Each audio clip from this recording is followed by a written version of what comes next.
আসসালামু আলাইকুম। আমি খুব একটা পছন্দ করি না আলহাজ বলাটা।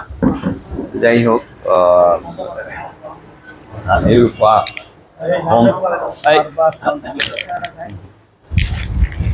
ইউরোপা হোমস লিমিটেড কর্তৃক আয়োজিত ইউরোপা রয়্যাল সিটির আজকে সবার সভাপতি আখতারুজ্জামান ভাই এবং মঞ্চে উপবিষ্ট ইউরোপা হোমস লিমিটেডের ম্যানেজিং ডিরেক্টর আলমগীর হোসেন, আরও উপস্থিত আছেন ইউরোপা হোমস লিমিটেডের ডিরেক্টর রশিদ ভাই, খাদেম ভাই, আমাদের ফরিদ ভাই, অবৈধ ভাই এবং শফিক ভাই, এবং ইউরোপা রয়্যালস প্যালেসের সম্মানিত সদস্যবৃন্দ।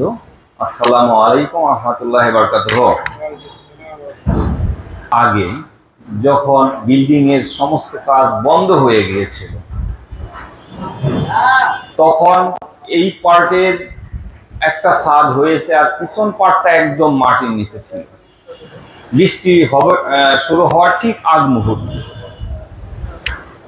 এখন অনেকে অনেক কথা বল, তখন 1,10,000 টাকা করে 72 জন লোক দিলে আমাদের বিল্ডিং কিন্তু 10 তলাই শেষ হয়ে যেত। এ পর্যন্ত আজ পর্যন্ত কিন্তু 4 তলা পর্যন্ত থাকে না, 10 তলাই শেষ হয়ে যেত। এখন আমরা একটা পলিসিতে গেলাম, কেন যে সামনে 9টা ফ্ল্যাট, বড় ফ্ল্যাট, ওই বরাদ্দটা দিয়ে কিছু টাকা ওখান থেকে কালেকশন করে দ্রুত আমরা এই সাইডটা উঠিয়ে ফেললাম।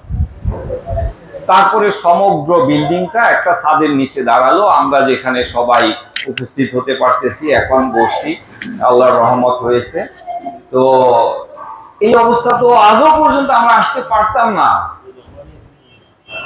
একটা প্রেশার লাগে ভাই, যখন যে কোনো কাজ করতে গিয়ে আটকে যায়, একটু প্রেশারের প্রয়োজন হয়। এই প্রেশার না হলে আমরা আজকে এই পর্যন্ত আসতে পারতাম না।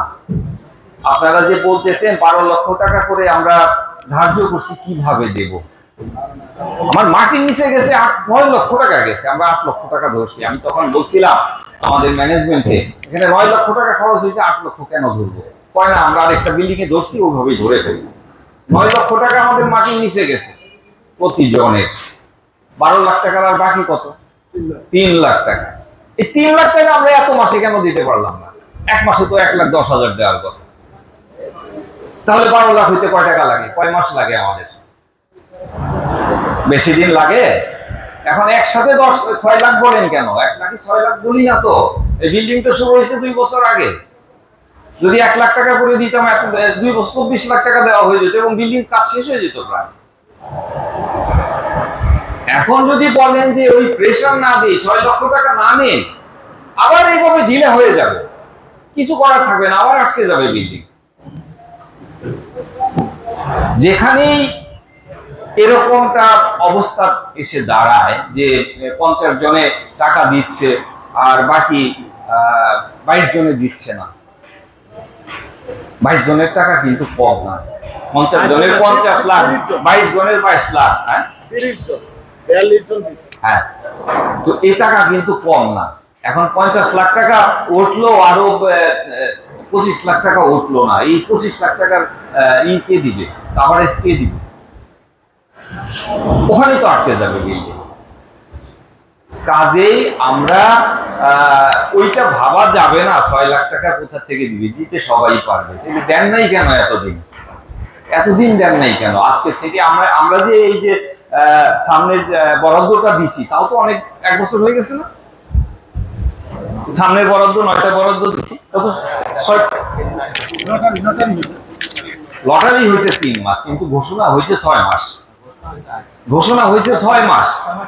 তাহলে এই 6 মাসে যদি 1,10,000 টাকা দিয়ে, তাও তো 6 লাখ টাকা জমা হতো। তাহলে নিচে 9 লাখ আর 6 লাখ কত হয়?